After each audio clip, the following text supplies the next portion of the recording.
Years ago, I didn't come here just to be a laborer or drive a rock truck. I came to make it to the top because if you're not moving up, you're just standing in the way. Now, in a shocking twist that has shaken the mining world and stunned fans of reality, TV legendary gold miners Tony Beets and his son Mike Beets, stars of Discovery Channel's hit show Gold Rush, have been sentenced to life imprisonment.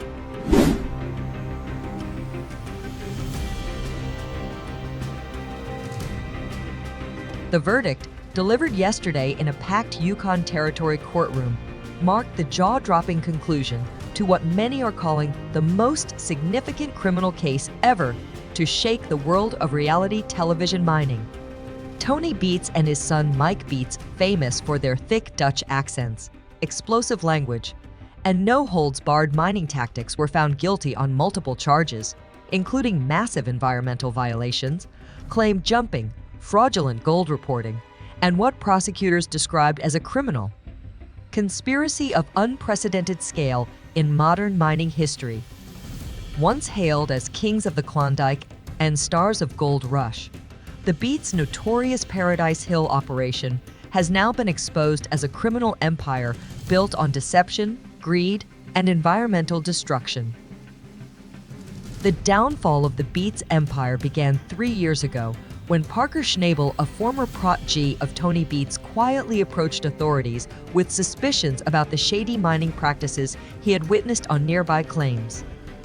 What started as routine questioning quickly snowballed into a full-scale investigation, uncovering an avalanche of evidence that revealed rampant environmental violations dwarfing anything previously seen in the Klondike. What we uncovered went far beyond cutting corners for profit, lead prosecutor Catherine White told the court. Investigators found clear proof of deliberate, systemic efforts to circumvent nearly every environmental law in place, causing devastation that experts say will take decades, if not longer, to repair. The packed courtroom fell into a heavy silence as Judge Robert Tmain, his voice firm but grim, delivered the historic sentence. "Mr. Beets and son," he declared. "The court has weighed the overwhelming evidence and the jury's unanimous verdict. Justice demands nothing less than life imprisonment."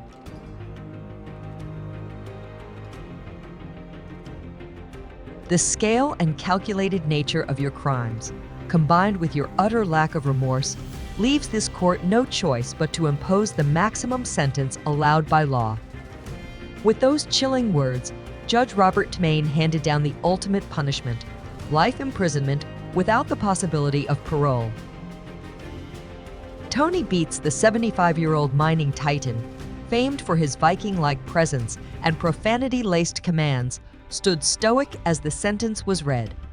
His trademark bravado cracked only when his 35-year-old son, Mike Beets, who had increasingly taken over daily operations in recent seasons, received the same devastating fate. Mike, once seen as the future of the Beets empire, looked visibly broken as the weight of a lifetime behind bars settled in. The explosive 11-week trial played out like a surreal reality show twist, featuring a parade of familiar faces from Gold Rush, but this time, they weren't chasing gold, they were chasing justice.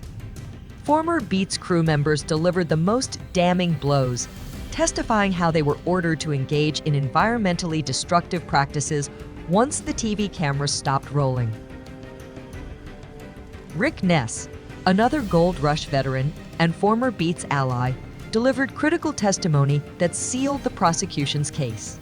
He recounted chilling conversations he overheard between Tony and Mike, where they openly discussed their so-called dual mining strategy, legal operations for the cameras, and illegal, unregulated devastation when no one was watching. Tony always said there was television mining and real mining, Ness testified, shifting uncomfortably as he locked eyes with his former boss across the courtroom. The courtroom sat frozen, absorbing every word, the final nail in the coffin for a dynasty built on gold and shattered by greed.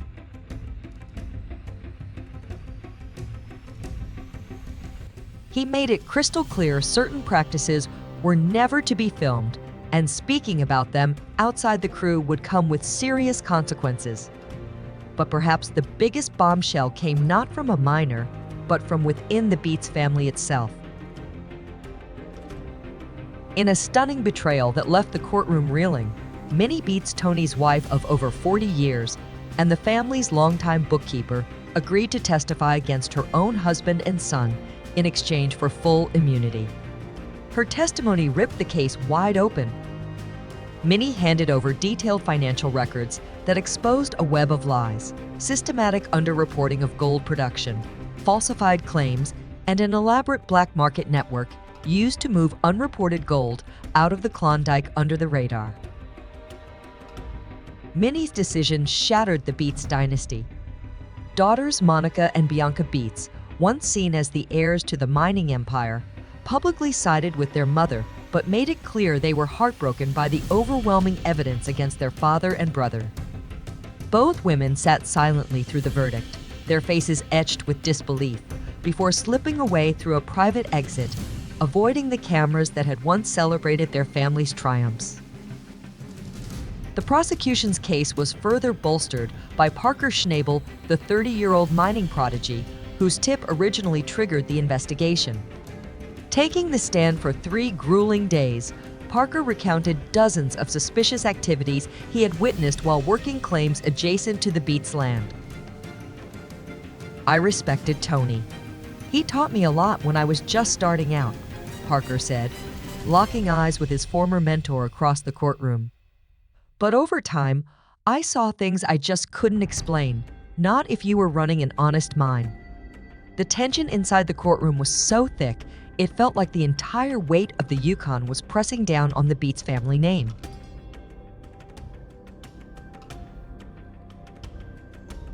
When water that should have been crystal clear was running black with contaminants across my claim at 3 in the morning, and when test samples showed mercury and other chemicals not used in legal operations, I knew I had a responsibility to report it. Parker Schnabel's testimony hit the courtroom like a thunderclap, painting a damning picture of the environmental devastation hidden beneath the glittering surface of the Beets empire. But the scandal didn't stop with the miners. The drama escalated when Discovery Channel producers and crew members were called to the stand, forced to reveal what they knew about the dark underbelly of the Gold Rush series. Some producers claimed ignorance, while others reluctantly admitted they had harbored private doubts but kept quiet to protect the show's success. The tension was palpable as executive producer Christo Doyle, known for his upbeat after-show appearances, faced cross-examination. Doyle testified that production teams were instructed to ensure compliance during the times cameras were rolling. However, under pressure, he delivered a bombshell. Gold Rush only filmed about 15% of the actual mining season. "We had no way of monitoring what happened during the other 85%, he admitted grimly. "We trusted the miners to follow the law." His confession sent shockwaves through the courtroom, exposing how little oversight truly existed and how much could have gone unseen.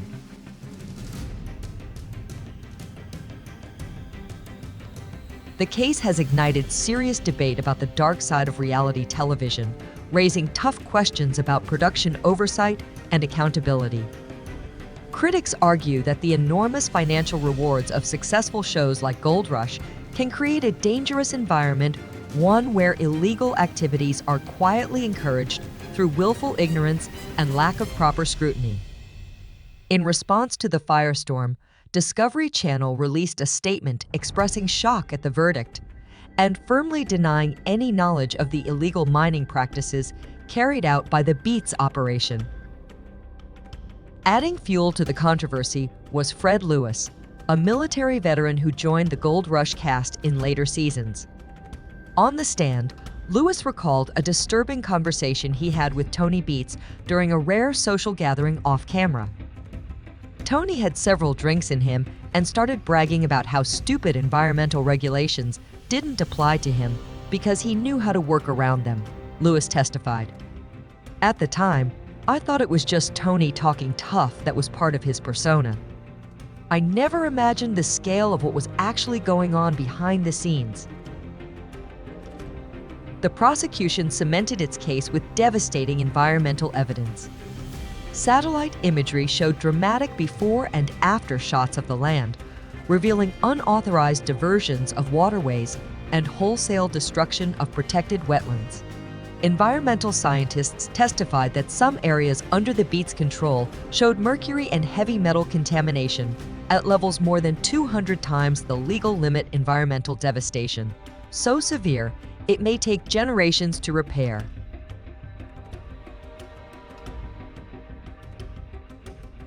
Todd Hoffman, one of the original stars of Gold Rush, who left the series to pursue other ventures, was called by the defense as a character witness, a move that backfired spectacularly. Prosecutors seized the opportunity to grill Hoffman about his past clashes with Tony Beets.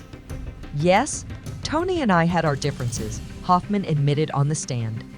"He called my operation amateur and inefficient. Looking back, I wonder if that's because I was trying to do things by the book, while he apparently wasn't constrained by any regulations." His candid remarks further chipped away at the Beets family's crumbling defense. The trial took an even more sensational turn when prosecutors unveiled evidence suggesting the Beets operation had illegally encroached onto claims belonging to other miners, including some who had appeared alongside them on the show. In a jaw-dropping moment, it was revealed that Tony's crew had allegedly mined gold from land they did not own, in secret, under the noses of fellow cast members and producers alike. Dave Turin, now the star of his own spin-off Gold Rush, Dave Turin's Lost Mine, delivered some of the trial's most damning testimony. He described noticing suspicious excavation patterns years ago along the edge of a claim he was working. "At the time, I couldn't prove anything," Turin said, "but the math wasn't adding up. Areas that should have had recoverable gold, based on our testing, were coming up empty, as if someone had already been there. Now looking back, it's clear what was happening." His words left the courtroom stunned, painting a vivid picture of betrayal within the tight-knit mining community.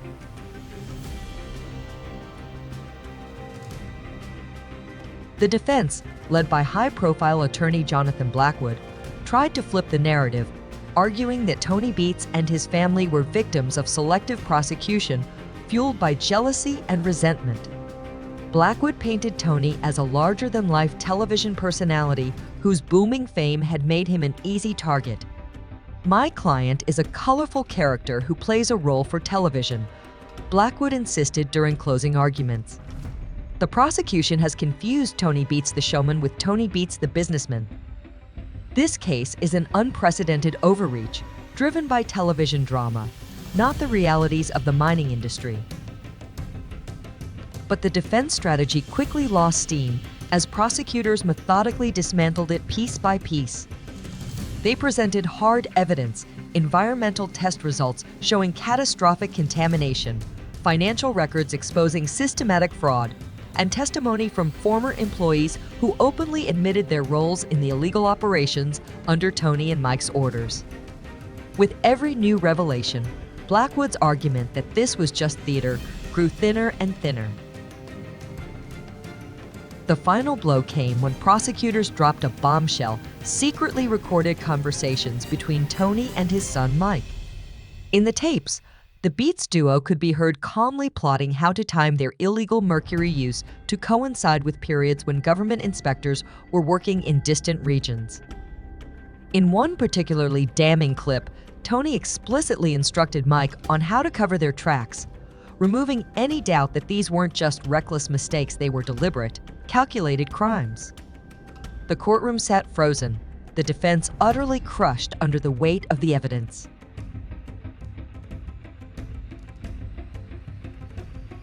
After the stunning verdict, several jurors spoke anonymously about their decision, making it clear just how overwhelming the evidence was. "We tried to separate Tony Beets, the TV personality, from the businessman," said one female juror in her 40s. But what we saw was a clear, repeated pattern of intentional criminal behavior. Another juror, a mining industry veteran, was even more direct. This wasn't about mistakes. It was a calculated plan to bypass environmental laws for profit, leaving behind devastating damage to the Yukon's waterways. The verdict sent immediate shockwaves through the Yukon mining community, where gold rush had brought fame, tourism, and money. Many locals, while acknowledging the seriousness of the crimes, worried that the scandal would tarnish the region's hard-won image. The show had drawn global attention, and with it, opportunities for businesses across the Klondike. Now that legacy was in serious jeopardy. "Tony Beets put the Klondike back on the map," said one longtime business owner. "You can't deny what he did for the area. But now, instead of a hero, he may be remembered for the damage he caused." As the Yukon faces an uncertain future, the question remains, can the spirit of the gold rush survive when greed pushes ambition too far?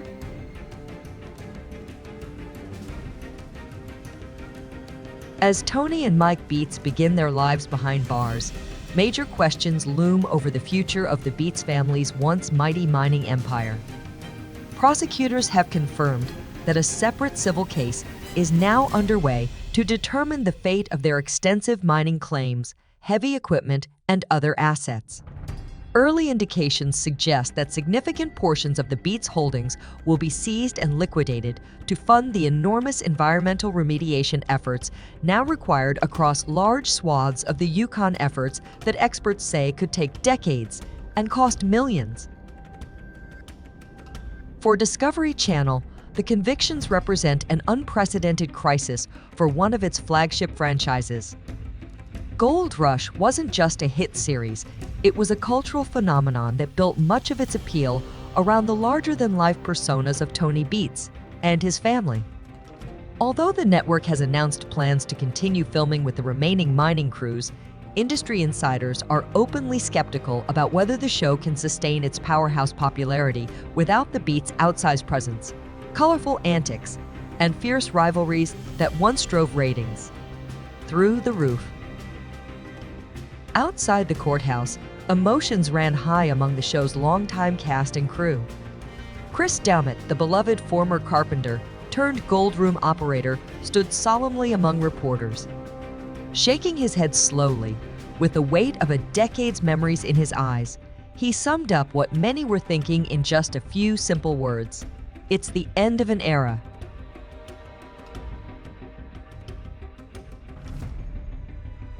"This is a sad day for everyone involved.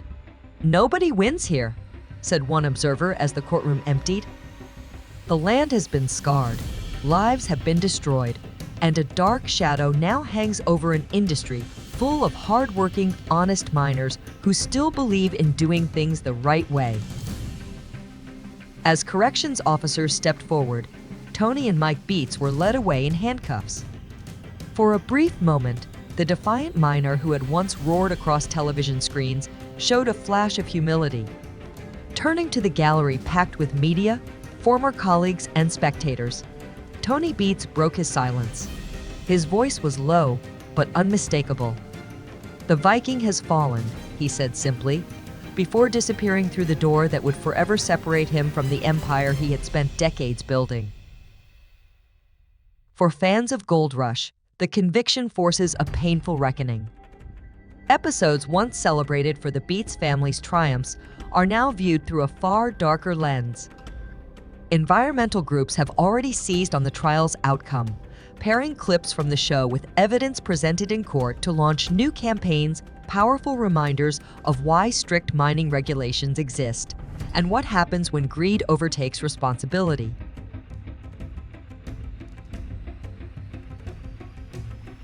The case also shines a harsh spotlight on reality television itself, raising tough questions about the responsibility of producers who profit from the industries they showcase. Several network executives across the entertainment world are now calling for industry-wide discussions on establishing stricter protocols to verify regulatory compliance, especially for shows featuring extractive industries like mining. The days of turning a blind eye for the sake of good ratings may be coming to an end. Meanwhile, Kevin Beets and Monica Beets, Tony's other children, who frequently appeared working on the family's operation, were not charged. Investigators concluded they were not involved in the decision-making behind the illegal practices.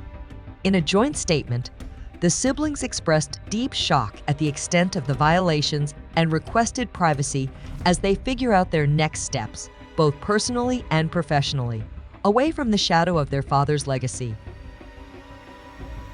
As the Yukon mining community braces for a new season without two of its most infamous figures, the fallout from the Beets convictions continues to ripple across the industry. Local authorities have already announced sweeping reforms, including stricter inspections and tighter oversight of all mining operations, a move aimed at preventing another scandal from tarnishing the Klondike's future. While Discovery Channel has scrambled to rebuild trust, implementing additional compliance officers tasked with monitoring mining operations, even when the cameras aren't rolling, the damage has already been done. The unprecedented life sentences for Tony and Mike Beets now stand as a chilling reminder that celebrity status offers no shield when the law comes calling. No amount of television fame, no number of gold-filled pans could erase the reality of the environmental destruction they left in their wake. In an industry often romanticized for its roughneck heroes and frontier spirit, this case draws a sharp line between ambition and criminality. For a man who once roared across American living rooms, proclaiming himself the king of the Klondike, Tony Beets now faces a grim future. Instead of ruling over the frozen goldfields of the Yukon, he will live out his remaining days behind concrete walls and steel bars, federal prisoner number 88,675,309. His mining empire, once showcased as a monument to grit and perseverance, has been reduced to a cautionary tale, dismantled piece by piece to fund the massive environmental remediation efforts needed to heal the land he helped destroy. The empire of dirt he built through sweat, fury, and bravado could not withstand the weight of the truth. Every ounce of gold pulled from the ground came at a price far greater than viewers ever saw on screen. Now, the myth of Tony Beets has been shattered, replaced by a legacy not of triumph, but of downfall. His story serves as a haunting warning. When greed goes unchecked and the rules are treated as obstacles instead of obligations, even kings can fall and fall hard. What do you think about Tony Beets' shocking downfall? Was justice truly served, or is there more to the story we haven't seen yet? Drop your thoughts in the comments below. We want to hear from you. If you've been following Gold Rush for years, how does this change the way you see the show and the miners you once cheered for? Don't forget to like, subscribe, and hit that notification bell because this story is just the beginning. There's a lot more gold and a lot more secrets still buried out there. Stay tuned.